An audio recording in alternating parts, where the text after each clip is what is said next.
during the chat. Please use the chat function and the Q&A box, throughout. Please don't wait till the end of the presentation to ask a questions. Like, we want to make sure that we hear from you. What are the things that you are particularly interested in having our students on our panel answer based on your needs. Closed captioning is available. So if you see at the bottom of the screen, you should be able to select that. Just know that it is an automated service, so there are mistakes, obviously, as you'll probably see if you select to use it. One thing, welcome again. My name is Nicholas. I'm Strategy Director. You've probably seen me for a couple of other presentations and webinars and things like that.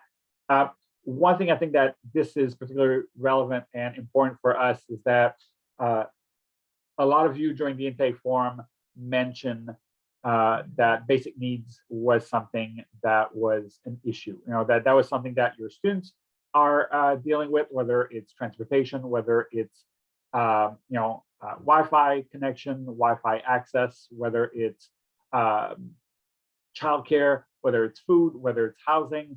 So that's something that we want to make sure that we talk a little bit more about. So that's why this workshop series. So we'll have a number of webinars and workshops dedicated to basic needs. The first one we really want to highlight and share really and hear from the students themselves. I think that that's something that we don't want to use data that is anecdotal, like, well, my student and so on, so on. We want to hear directly from the students who are experiencing, who have experienced, and share with the students, themselves. So for this, I will stop talking because this is really important, and I'm really excited to hear from the students themselves, as I'm sure you are. So I will stop talking and yield the floor to my colleague, Melanie Harris.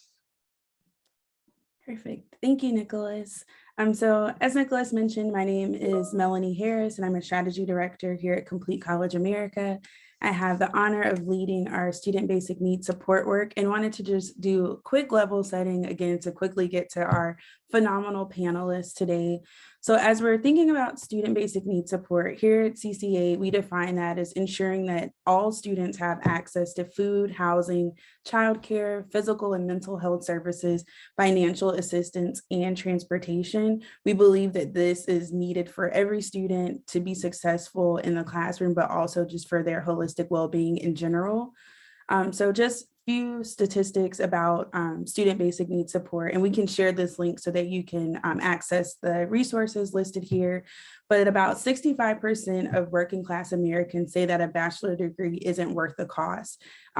Most of the article notes that there are so many other pressing issues, family care, personal care, and that's where money is being allocated towards beyond like the time commitment it takes to be a college student. About 20 to 40% higher unemployment rates for minoritized students, so that's our Latinx, Black, and Asian workers, than for white workers. And so that's a different balance for those students of having to navigate working full time while also supporting families, while also being college students. About 3 in 5 students have noted that they experience some level of basic needs insecurity. Again, that could be transportation, childcare, housing, food insecurity, but 48% of them are affected by housing insecurity, which is way too many students. And so we are really advocating for what resources are available at campuses. We believe that it's the institution's responsibility to eliminate these barriers for students and not putting it on students. And so we really dig into what resources are available, who should students be talking to, do they feel comfortable having these conversations with people on your campuses. This graphic by the Post-Secondary Value Commission really shows how students are spending money. So it's not just tuition, it's not just books, it's not just housing. There are so many other expenses that come with being a college student. And so from an institution perspective, we must think, how can we alleviate that burden, or how can we support students beyond just tuition and scholarships? So I'll leave this up on the screen for a second, just so that you can read through some of the bulleted items that these are things that impact all students to some extent. This graphic I like to share because it shows the discrepancies between who's identified as needing basic needs or basic needs support and who's actually accessing the resources. So the orange line on your screen is that a student from the different groups listed here have said, I have any level of basic need insecurity. And then the blue line is who's using that support or who's accessing the support on their campuses. And so you can see the discrepancies, especially for our minoritized students. And so how do we get students using the resources that are available? Is there enough resources out there to support every student on your campus? We hear a lot about specific programs that impact specific groups of people. So you might have a first generation student basic needs support system or center on your campus, but what does that mean for other students on your campuses who need those same supports? And so here's some things to consider. We'll dig into these topics throughout the rest of this webinar series, but wanted to share some of them up front. So again, supporting those unique populations, who's working with students who were previously incarcerated or their parents are incarcerated, students who come from foster care, specific populations who have a specific set of needs, who's having those conversations and supporting them. At CCA, we advocate for using data to make better decisions for students, but really understanding that student population. So are you accessing the data that will really tell you where you need to support your students and who needs the support? Raising awareness of resources, campus resources, but also community resources. So if your advisors are the point of contacts for students, do they know about the food pantry in the local community or what resources are available, even specifically on their campuses? How are you informing students of these resources? Is this a part of orientation? Is this an ongoing engagement? Just letting them know, hey, someone's here to support you. There is some stigma about accessing resources. I formerly worked on a college campus where students would be like, if I walk in the food pantry and someone sees me coming out, now they know I went to the food pantry. So what does that mean to shift the culture on your campus to get rid of that stigma and that being a taboo experience for students?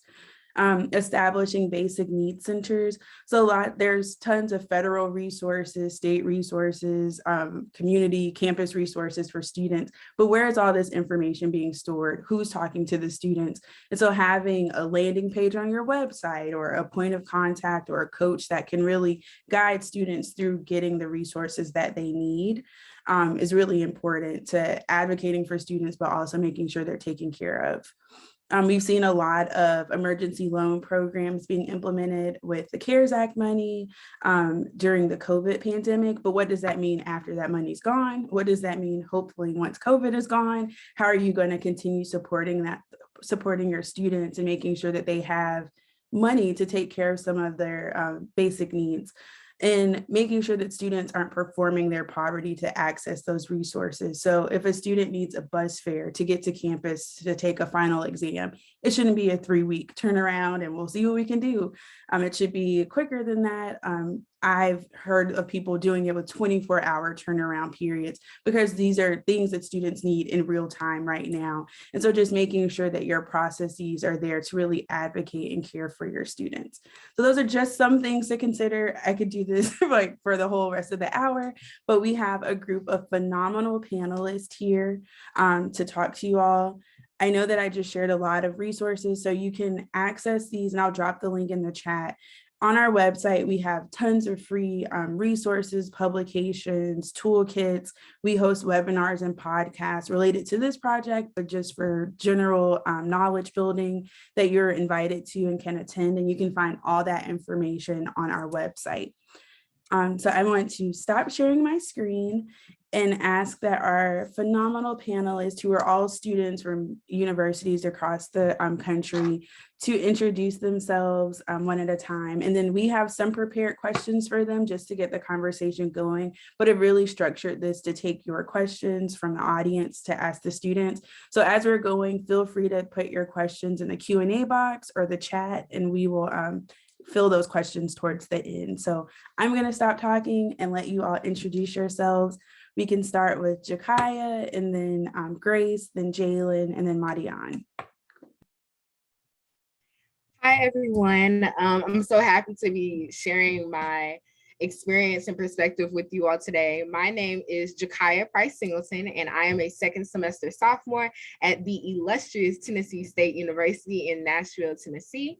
Currently, I'm majoring in electrical engineering with a concentration in computer engineering and a minor in computer science. Just to share a little bit something about myself, my involvement on campus. Just recently, actually yesterday, I'm officially inducted into the National Association of Colored Women's Clubs Incorporated, Women of Empowerment, the Frankie J. Pierce Federated Chapter here on campus of Tennessee State University. Congratulations. Camila. Hello, everyone. I second everything Jakaya said. I'm so happy to be here and get to tell you guys about my experience. So my name is Jamila Grace Foy. I am a sophomore political science major from Birmingham, Alabama at the illustrious Clark Atlanta University. During my time here at Clark Atlanta, I have served as freshman class vice president. I currently serve as the president of the Political Science Association. I am Miss Honors Program, and I am currently a member of Alpha Kappa Alpha Sorority Incorporated. Thank you. Jalen.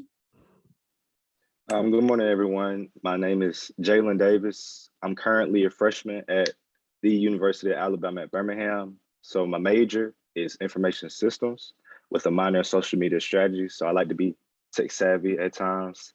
And some of the organizations that I'm involved in are the Blazer Male Excellence Network, which is currently kind of a program that groups a lot of Black males together and creates a brotherhood and bondage that lasts forever, you know. And I'm also a part of TRIA Academic Services, which is like a student services organization. And I'm also a part of the leadership team for the Blazer Male Excellence Network.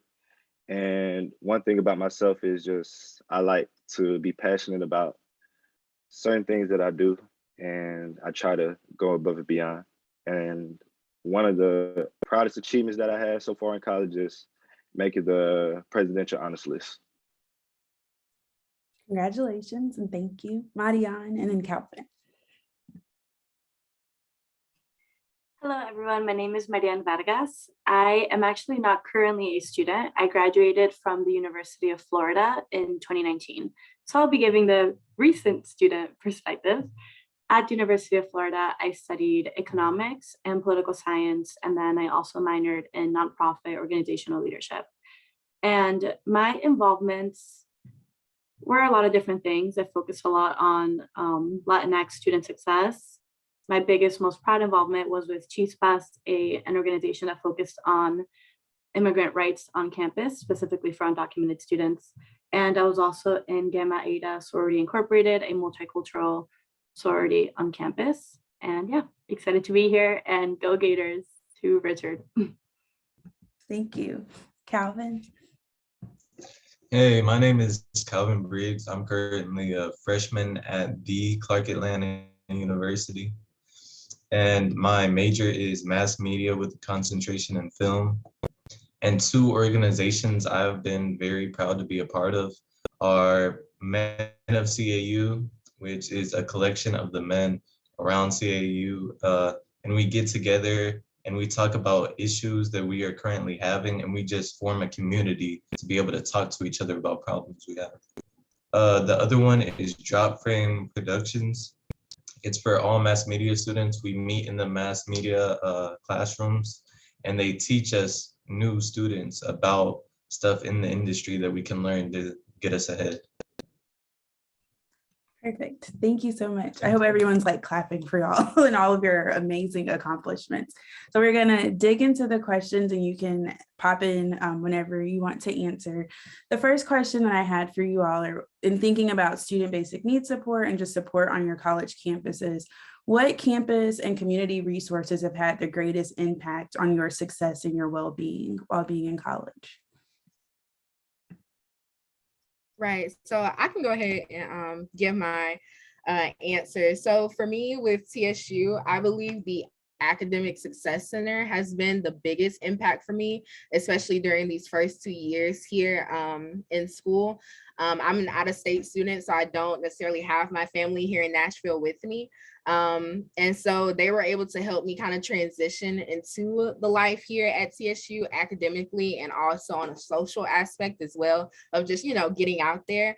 In the community, I would say, this sounds crazy, but I would say Preston Taylor Ministries is like a little community service organization right outside of TSU. And for me, that's really helped with my well-being of just staying connected with my community, because I know during this or coming out of this whole pandemic and things like that, I was to myself a lot. And so that's helped me get me out of my shell in a sense.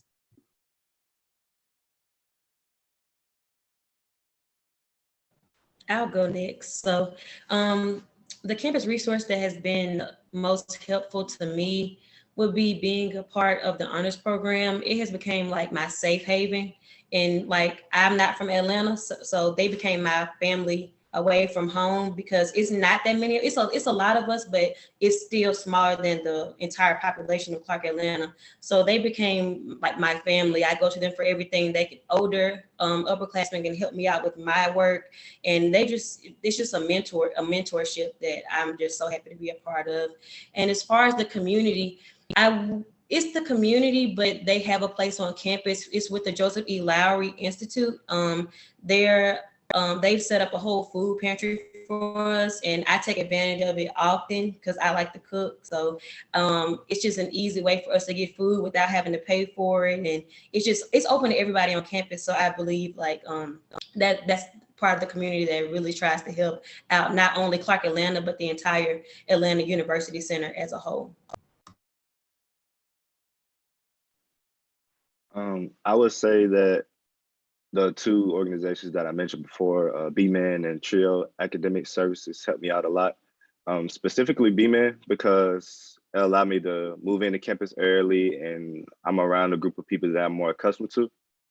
Because I'm not originally from Birmingham, but I'm originally from Montgomery, Alabama, and it's like a hour and a half distance. So not too many people from my high school attended UAB. So for the most part, a lot of this stuff was new to me. And before the summer before the semester started, I didn't really have the time to really seek or go after people who were interested in UAB or knew that much people. So allowed me taking the initial step to joining an organization that I kind of took a risk in taking. It definitely paid off as far as the investment. And without that BMA program, I would have been introduced to the Trio Academic Services, which provided tutoring and all the free printing and resources that I needed. So I would say the networking definitely helped me a lot.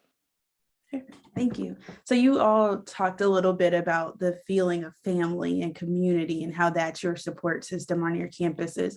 What advice or tips would you give those tuning in to build that family feeling, or what have your organizations or the groups you're a part of done to make you feel like this is home, this is my family and community?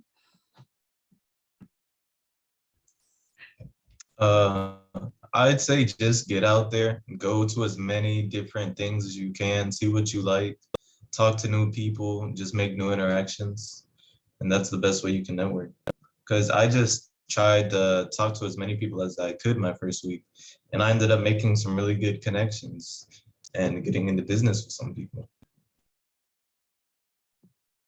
Melanie, can I ask for a clarification there real quick? Did you say what the people listening can do to help support these things? Yes. Okay, so in that case, I'll say let fund students that want to start and maintain organizations, because every single thing that helped me on campus was student run. I can think of, we had a spot called like a cita, where they give us an actual physical house for the Latinx students to just do their thing. And it was incredible. Everything happened there. All the multicultural organizations had their events there. We had food there. We had networking events. And every single person that graduated with me, if you ask them, that was their spot on campus to find people to network and to feel like they belonged at UF. And that was completely student run. Of course, they couldn't have funded it themselves. So basically, students know what they want and what they need, and they know how to make it effective for themselves. So just give them the opportunity to run those things. Thank you. That's exactly why we started this series with talking to students, because we feel like you are the foundation. You're the reason we're all here. And so having your insights and perspectives is so valuable to us.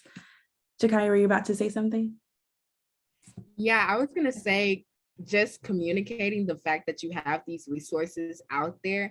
I feel as though a lot of the time, or at least on our campus, there's so much going on. A lot of information can just get lost in everything. And so maybe actually having a representative come to an event on campus to represent your organization and actually connect with some of the students to speak with us, I feel as though that goes a long way.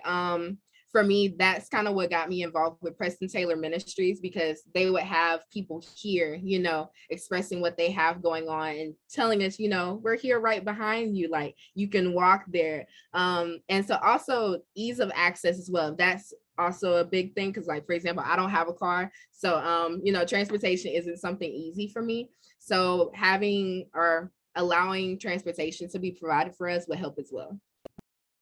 Perfect. So this is a good segue into a question we received in the chat. So what are some creative ways that your faculty and staff on your campuses, or any campus, can work together to increase awareness regarding those community or campus resources? So what's the best way to share that information with students? I think, well, this is just me, but as a student, I don't want to always meet in a student teacher environment. Like talking to me regular, like adult to adult, I feel like I am more receptive of the information. We don't always have to be in the classroom or anything like that. A few of my teachers have reminds, like the text app, and we just get those texts, and then you're like, oh, this is happening. So it makes you remember, and then you want to be involved in it. It's a lot of different ways I think you can communicate that's just not in the classroom that I think students are more receptive to.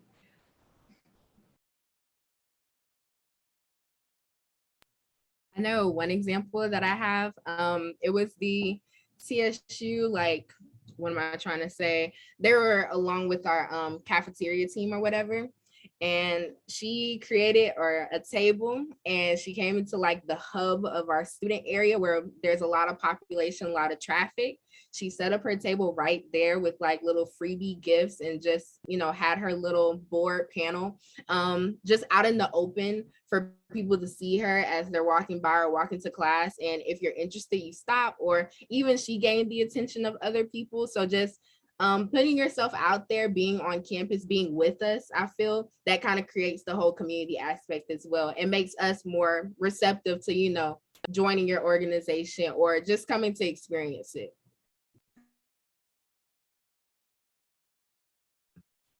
Perfect.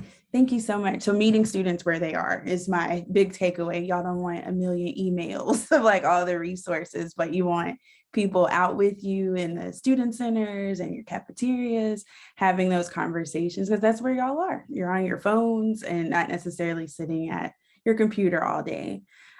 So what resource, you talked a lot about the resources that you access. What are resources that you wish were offered that could have supported could support your well-being, your wellness, your basic needs support on your campuses? What's not available that you wish was available?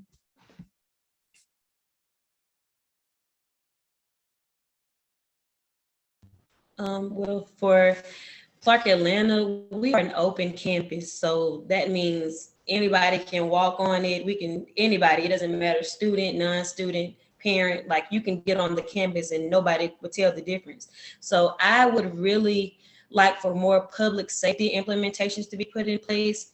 We've been having a lot of issues, I feel like, this past year, and I feel like it could be prevented if we had more Atlanta police around, or more Clark Atlanta police. It's just really it's just too open for us, and sometimes we don't feel safe. So I think that a resource that needs to be happening, or we can do training. We can come about and teach us how to box, teach us how to do things like that to protect ourselves, just in case we get in a situation where we need to know what to do. So we really need to invest in resources like that keep students safe.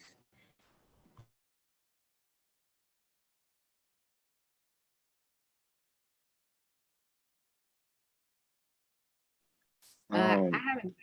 Okay, go ahead, Jalen. yeah. I just wanted to reiterate what Yamila said. About the safety issues, because they at UAB they try to implement and reiterate it sometimes, but I feel like a lot of people are not reachable, or they don't really have the access to repeatedly remind themselves of, like, okay, we have a safety app, or we have this emergency alert system just in case something goes wrong. I really wish that a lot of reiteration of a lot of things that they provide were to happen, because a lot, mind you, this generation is more, attention span is more shorter, I would say. So feel just more iteration of that, and kind of more creative ways, such as like a social media presence, or more just more ease, like ease of access to everything. I would say that would be a better option.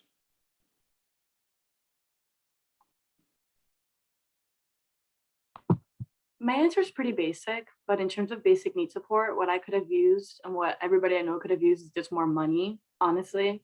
Tuition was going up and we were all working a lot and trying to balance a very busy schedule just to be able to pay for tuition and housing. And if I think about the number one thing that would have helped in that moment was reducing working hours and having more time for school through financial aid or the lowering of tuition or anything. Um, Also, student mental health services were not readily available. It was a lot of, it's finals week, come here and you can pet a couple puppies. And that was cute, but it was not mental health. And students often had to wait for over a month just to get their initial session before they could even start their therapy. So I know that's something that was very, very necessary on campus. And also just for students that were food insecure, greater accessibility to food pantries. There was only one on campus, and there was a lot of stigma around going and around the foods that were offered, especially if they were mostly canned. So offer hot foods or offer foods throughout campus. For example, give students passes so that they can go to the student union and eat there if they need it, and not necessarily just have to go pick up a can of peas at the food bank. Just a couple of things. Thank you for sharing that. I think you all are giving amazing tips for our audience today. Could you share your experiences or describe your experience accessing the resources? So you touched on food pantries, some of the wellness centers on your campus. Is that an easy process? Is that a, man, I wish this was shorter or easier to get into these offices? But what has that experience been like? What's gone well, and what would you improve about those experiences? Man, I'm so glad you touched on the whole mental health thing, because I know for me, just I guess a little personal tidbit, but my freshman year, I did face a lot of like mental health issues of the transition from home to college. And I know TSU honestly did a great job of offering mental health services for us. So like, for example, we have online therapy if you like to participate in it, and they're available like almost 24/7 in my opinion. However, one thing that I would change about it, or that I would do to enhance it, is I know for me, I kind of fell off with it. And I know a lot of people think, or at least my age, I believe, you know, we have these problems and then we feel as though once we get better, we're just over it, I guess. And, you know, it's not there anymore. And so that caused me to just fall off, and I never went back. But I do wish they would have put a little bit of initiative to reach out to me, just to, you know, show that they're there. And, you know, even when things are going good, you still can come. Like, it's still available to you, and it's still a good act or resource to utilize while you're here. We always say that like follow-up is almost just as important as the actual meeting or getting you in the office, is maintaining that connection, because it lets you know someone's still here for you. It's not a one stop and now we're all done. You continuously have that support on your campus. So I completely agree.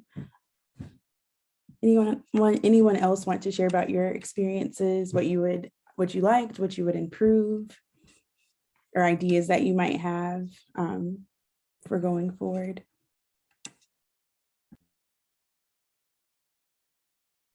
Well, I'll just add something else. Something that I wish that we had here at TSU. Well, one thing I wish is while the Wi-Fi is decent, all of us on one connection, I really wish we had some sort of personal like hotspot device or something. I don't know if that's a thing, but I get really tired of having to use my phone and my own personal data when I'm out somewhere on campus that just doesn't have that great of connection. And then the second thing that I would love to have is some 24-hour study hall, because I'm sure a lot of you can relate, or at least the panelists, you can relate to just those nights where you might just be in the mood to do work. But I know personally, I like to keep my dorm space separate from my workspace. My dorm is my, that's my sanctuary. And so I like to do my homework in other areas. So I feel as though a 24-hour resource area where I have access to computers and printers and whiteboards to do my work and just, have that be my work area would be a great addition to campus. Thank you. That's a good segue to another question we got in the chat, which was, oh, go ahead, Emila. Were you gonna say something? Oh no, I was just gonna say everything Jakaya said. She just hit it like right on the problem with the Wi-Fi, like it's just so bad. We have one Wi-Fi that spans the entire campus, and I'm just always so worried when I have to get on Zooms because it's gonna go out. So I really said the same thing about that. And then I thought about our pantry here. Although it's open, it's really not open. You have to meet a lot of eligibility requirements before you can actually go. And I wish they didn't have so many restrictions. Like my roommates can't go and they need it. No matter what the paper says that you don't really qualify, they need it.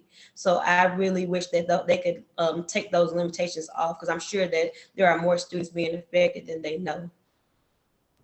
Definitely. So one of the questions we got in the chat was, what can people do for online or remote students? So we talked a lot about campus resources, and you're getting the remind text messages to come across campus to an event, but what does that look like for online students or those who might not be on campus as much? And to your point about internet, an idea that someone shared during another webinar was that they expanded their internet to reach parking lots. So when campus was closed during COVID, they would say, come to the parking lot because you have access to internet, it's quiet in your car, you can do your exams, you can be on Zoom or whatever you need. And so they were able to expand what was typically just in the buildings to be on that. So I'm sure there is something your campuses can do to speed up your internet or get you better access. But do you have any recommendations for maybe if you've been away from campus during COVID, how did you access resources? What did that look like? And your recommendations for staff and faculty for engaging with those online and remote students?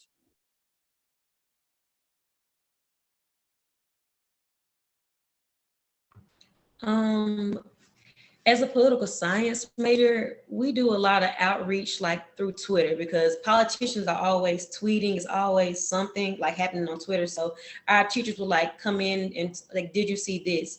And now I find that other professors are starting to just use like Twitter and just or just sending links from social media sites to us that's great information. Like I found out about the pantry through social media because my teacher put it on our Canvas dashboard, and it took me to the Instagram page that said, hey, y'all can come and get food for Thanksgiving. So that is how that's what I would say for faculty and staff. Like just social media is just it's our generation. So if you can reach out that way, you can reach a lot of students. When you say social media, y'all on Facebook, or you mean Twitter and other avenues? I've heard Facebook is old now. So just checking. You're talking about Twitter, and what other ways, where are you, so that people know when you say social media, where to get in touch with you? I mean, I'm on Facebook. I joined I'm in a Clark Atlanta parents group chat. I'm in all those things. So that's me. I think that we should stay with all of them. But mainly, I mean, Jakaya, Jalen, Calvin, y'all can see for yourselves. I don't know. I do all of them. So that's just me. Marianne, are you gonna say something? To answer that question with the social media, personally, Instagram, if you're tech savvy enough, I would definitely say, like, I feel like it would be so cool to have, like, if, let's say my chemistry class had a chemistry Instagram page for their class where they're posting the homework, or they're posting, hey, I just had so-and-so Zoom session for a little Q&A or something. You can access it here. And then I feel as though that would be a smart route, just because, like I said, Yamila said it best, our generation stays on social media. And I know Instagram is like the thing for TSU.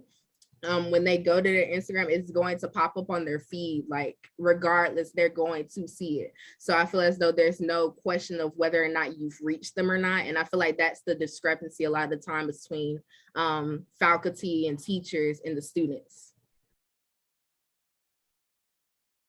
So my next question for you all, and I do want to remind the audience that you can submit questions through the chat box or the Q&A box. We have time for maybe like 2 more questions.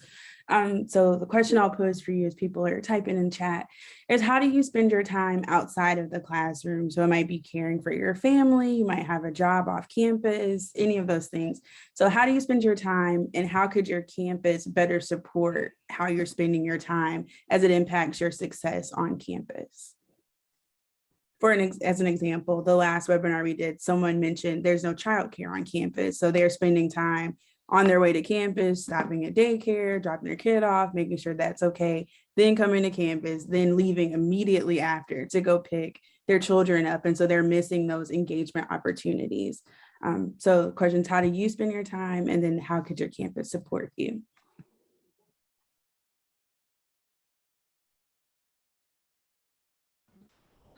Because Clark Atlanta is an open campus, it gets dirtier, I feel like, quicker. And the amount of homelessness surrounding the campus is like, it's really bad that there's such a large amount of homelessness surrounding us. So some of the organizations that I'm in, we try and get out on the weekends and try just to keep the campus beautiful, like that's what we say. And then, or try to just feed the homeless, like give them like little lunch boxes and stuff like that. So I just want to say that leads me to say, I wish our campus resources would help us in doing those things. We come out of our own pockets, we raise the money, we bring our own cleaning stuff, and there's no Clark Atlanta official involvement in that. That's us doing what we feel like we should do. So I just wish that they could help us more in doing those things.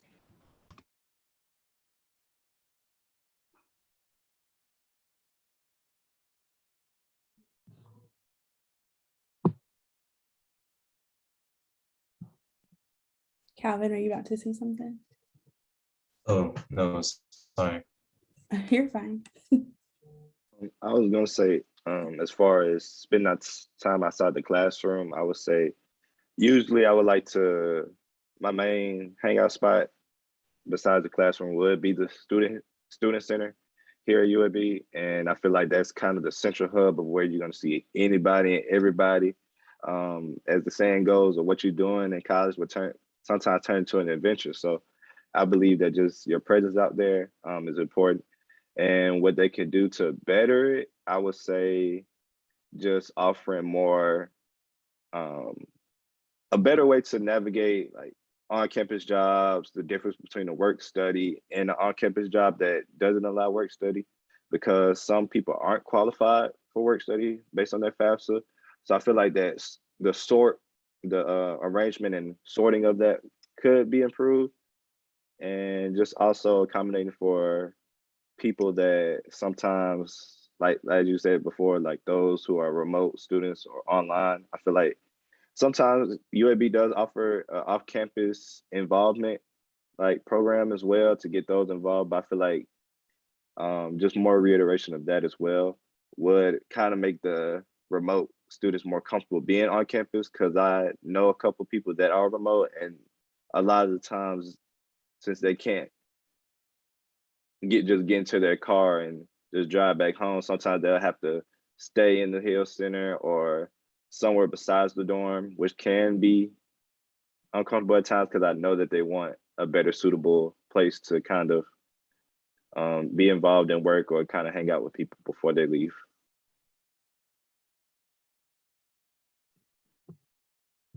I spent the majority of my time outside of class working or in a bunch of different student involvements. And in terms of what could have been done to support that, Jalen's point about work study is awesome. A lot of people don't qualify for it, so they had to take jobs off campus, and then there just wasn't transportation to those jobs off campus. So sometimes I had to take lower paying jobs that were closer because I couldn't get to the higher paying jobs that were a little bit further away.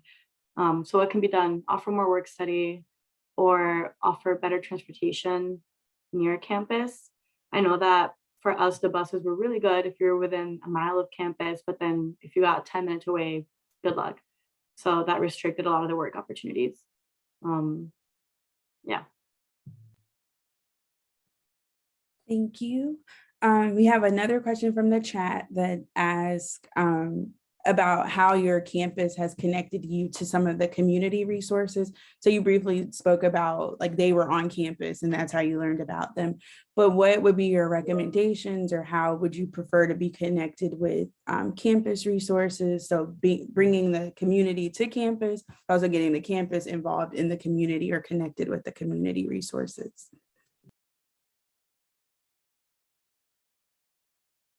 I know something a little different. So try to take advantage of, for example, the football games or events like that. I know that sounds crazy, but I know for TSU, when we're having home games, we had a lot of different organizations, like community organizations, come out to enjoy the game, but then they also ended up sharing, what they have to offer to us. I feel like that's a really fun way or a fun environment to share what you're doing with others. And then you're gonna find a lot of us, or a lot of the students are gonna be there for you to share that information with.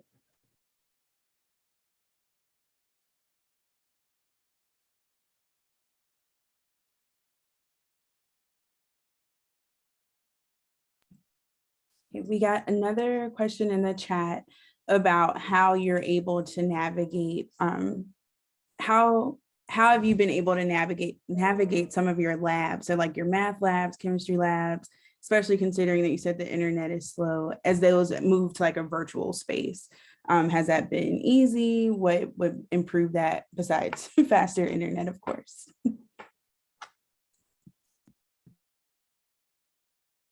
I'll throw this in real fast. Personally, I love the virtual lab setting. Like, for example, I'm taking chemistry right now with chemistry lab, and my lab is in person, but my chemistry class, as well as the lab resources, are online, even though we're in an in-person setting. And so Top Hat, I'm sure you all have heard of it. I love the Top Hat like website and the way it organizes things, or being able to follow along with the presentation using Top Hat. And so I would definitely recommend, if you haven't already, explored that resource, definitely explore it, because I love that. I love the way it's set up, and I guess the way my teacher has it organized, it just really helps me to follow along with what I need to do, or the procedures or anything like that. One thing last semester that my biology teacher really helped out with was she recorded every class session and emailed it to us afterwards, so we could have an extra copy of it, basically. And for virtual students, she had an interactive lab you could do at home. So it was really easy to follow along with what she was doing in class and doing it yourself. So that really helped out. Thank you. Thank you. Let's see, I'm scrolling through the chat to see if I missed any questions. One thing I wanted to ask you all, so you all seem like you are phenomenal students and you seek out the resources as you need them and you're making it happen on your own. Who is that one person, or maybe it's multiple people on campus, who's the resource for you, or who's really helped you? Is that your advisor? Is that a coach? Is that a professor? But if you could describe a little bit about that relationship and who's really like mentoring and guiding you.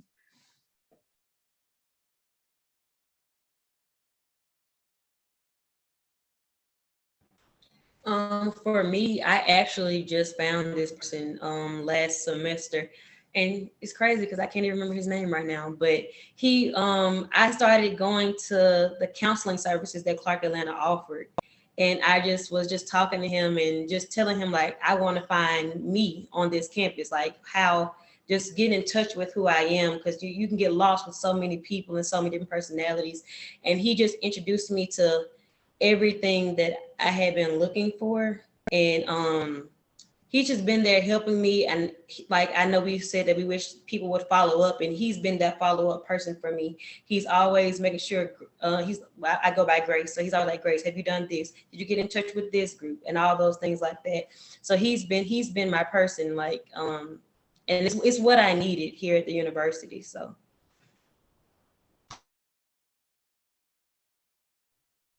For myself, I would say it would be my head advisor of the organization that I just joined, Women of Empowerment, Miss Eleanor Bass.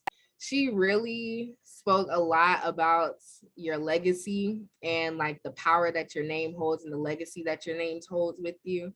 And that really just, I'm sure she doesn't realize it, but that really stuck with me or has stuck with me since.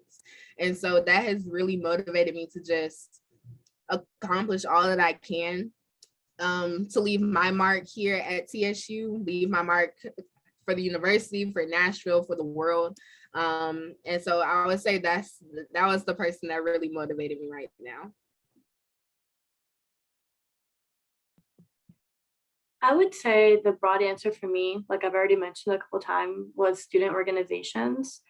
Where I got the mentorship the most was from other students that were just a year or two older than me that were part of these orgs, creating leadership positions within their organizations to get everybody experience and just passing on all their knowledge and all their opportunities possible, which is why I just think that there's so much value in funding student organizations, especially when they're based around certain cultural identities that people really need to feel like they belong on campus.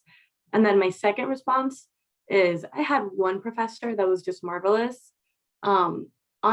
At UF, things were always very competitive, and leadership opportunities and experience in general were always very limited or exclusive, which made it hard for students to actually gain those things. So I had a professor that wanted to kind of battle that, and she would make all her opportunities open access. So open access research opportunities with her, or open access for her to be your thesis advisor, or just having mentorship hours at all times. And I gained really valuable research experience through that and mentorship from her. So, if professors or advisors can do anything to give opportunities on campus that aren't exclusive, that aren't just for the top students that have the most experience, I think that's incredibly valuable. Thank you, Calvin. Jalen. I also agree that organizations have really helped me out because with my Drop Frame Productions organization for mass media, all the upperclassmen have just been pouring into us all their knowledge of the film industry. And so I've been learning a lot myself, and we've all been sharing our ideas for projects that we have ourselves, and they have been trying to help us organize our own projects, record, and if they need help, we can join in, help out with their videos, learn how to do things. So that has really been helping me out so far. I would say that, again, like the TRIO organization, a lot of the older students as well, because a lot of them experience kind of the stuff that I've been wanting to seek to find out what has been happening, what's been occurring. So attaining knowledge from them can also lead you a long way, because seeking advice from the same peers around you, like the freshmen and all that, it's kind of, I would say it would be more invalid because we're all experiencing the same thing. So just having a senior or a junior that's willing to reach out to you, that it could really go a long way. And it goes to show that these people took the time and really sought to invest in you instead of just looking at you as like a lower class individual. So I would say that the older people as well, I've learned a lot from. Sometimes they'll reach out and ask to hang out and be included in their group. So it definitely goes to show you that throughout the journey, once you reach their status right now, it's kind of important to have someone that's just not entering college or kind of didn't have that much experience as far as like socially, to kind of just reach out to them, guide them under their wing, and really just help them become more comfortable with being themselves. Perfect. Well, I want to thank you all so much for you dropped so many golden gems about supporting students. And I appreciate how candid you were about your experiences on your campuses. So I'm sure everyone is giving you a virtual round of applause. So thank you so much. I do want to encourage our attendees that you have students on your campus that you can have these conversations with. And so continue this conversation, use the same questions we used today, maybe hold focus groups or one-on-one conversations with the students that you're working with. And to the point of the last question, that it's not one person's job to support students, it's really a campus effort. And so we want to encourage you to make sure everyone's trained up and able to support students on your campuses. So please continue the conversations. And thank you again to our panelists, Jakaya, Grace, Calvin, Jalen, and Madian. I'm going to turn it over to Nicholas to close us out for today. Absolutely, and thank you again on everybody's behalf as well. Great panel, great conversation, great perspective, and I couldn't agree more with Melanie. The recommendation as to ask your students, talk to your students about their experiences and what you as an institution can do to best support your students. I think that we tend to forget that, you know, their students are right there. Let's talk to them. Let's ask them their question, those really good questions. So 2 things to close us out. One, the recording will be available to you shortly. It will be available next week. It will be housed on the LMS, on Learning Management System. So you will get an email next week inviting you to join Matrix. That's our LMS, where recordings of all of our past webinars and workshops will be there, where different resources around different strategies will also be housed. And we're building the course as we're going along. So I think that more resources will be coming in. The course that you'll see, the resources that are currently listed are just there, but a lot more stuff is going to come up and be added on. There'll be an opportunity for you to also communicate with each other. So there's a discussion board, a chat room based on roles, institutions, and so on and so forth. So we're really excited about that. So make sure you check your email next week for an invitation to connect to Matrix. So the recording of this webinar will be on Matrix. The next thing, there is obviously, as I mentioned earlier, this is a workshop series. So the next one is in 2 weeks, I believe. As you see, let's see, I think that, let me make sure that it's to everyone. This is the registration link to register for the other one. So as you register for today's, you had an option to select one or a few or all of them. Just making sure that obviously you'd see, if you have not had a chance to select all of the upcoming webinars and to get the link for that, this is the link. Please make sure to use it. And feel free, again, I think that as we're talking about basic needs support, usually most of the webinars and the workshops that we're working on that I'm presenting are, I guess, limited or specifically directed to our institutional teams at the different PBCCs. I think for the workshops around basic needs, it is everyone's responsibility to best support our students. So please distribute that the invitation to this link to all of your students, to your entire campus. I think that the more folks who can actually sit on those workshops and webinars, the better it is. So with that, I will give you 2 minutes back to your day. Have a quick break before your next Zoom meeting, I'm sure, or your next Teams meeting. So again, thank you so much for your time. Thank you so much for your panel. And I look forward to the next discussion. So thank you, everyone. Have a great day.